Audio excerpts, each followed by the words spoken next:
কাছে টেনে নেয় কথাকে মরার কথা বলতেই। বিস্তারিত জানতে সম্পূর্ণ ভিডিও লাইক দিয়ে দেখতে থাকুন। অগ্নি কথা বেঁচে আছে জেনে খুশি হওয়ার থেকে বেশি অভিমান করে বসে থাকে। তাই নিজের রুমে এসে জিনিসপত্র মাটিতে ফেলতে থাকলে কথা শব্দ পেয়ে অগ্নির কাছে যেয়ে অগ্নিকে বোঝানোর চেষ্টা করে, কিন্তু বোঝার চেষ্টা না করে কথাকে ঘর থেকে বের করে দরজা লাগিয়ে দেয় অগ্নি।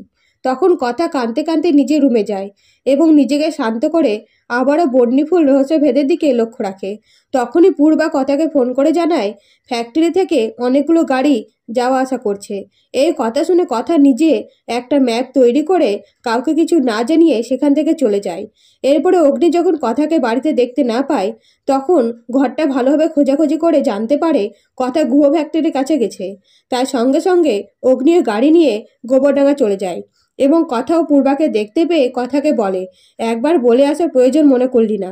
আর মনে মনে বলে, কথা তুই সেই আগের মতোই একাই একাই বাড়ি থেকে বেরিয়ে পড়ছিস কাউকে কিছু না জানিয়ে। তুই আগেও ঠকাতিস, এখনো ঠকাচ্ছিস। তৎক্ষণাৎ আবারও ফ্যাক্টরি থেকে গাড়ি আসতে দেখে কথাটা লুকিয়ে পড়ে, কিন্তু তাও কিছু জানতে না পেরে আবারও বাড়ি ফিরে আসে। এদিকে কথা কিভাবে অগ্নিকে মানাবে, কিভাবে নিজেদের সম্পর্ক ঠিক করবে বুঝতে না পারে আবারও অগ্নির কাছে যেয়ে অগ্নিকে বোঝাবার চেষ্টা করে, কিন্তু অগ্নি তাও বুঝতে চায় না, বরং কথাকে বেশি বেশি ভুল বুঝতে থাকলে কথা খুব ভেঙে পড়ে আর কাঁদতে কাঁদতে বলে, পাচক মশাই, আপনি তো আমার সব।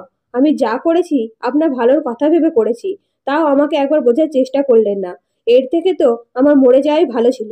এই কথা শুনে অগ্নি দুর্বল হয়ে পড়ে এবং কথাকে চুপ করিয়ে কাছে টেনে নেয় আর বলে, এসব কথা আর কোনোদিন বলবি না। তুই তো আমাকে বিশ্বাস করে সবটা জানাতেই পারতিস। তো এবার যদি অগ্নি কথাকে বোঝার চেষ্টা করে এবং কাছে টেনে নেয় তাহলে কেমন হবে? অবশ্যই কমেন্ট করে জানাবেন। আর ভিডিওটা ভালো লাগলে সাবস্ক্রাইব করে পাশে থাকবেন। ধন্যবাদ।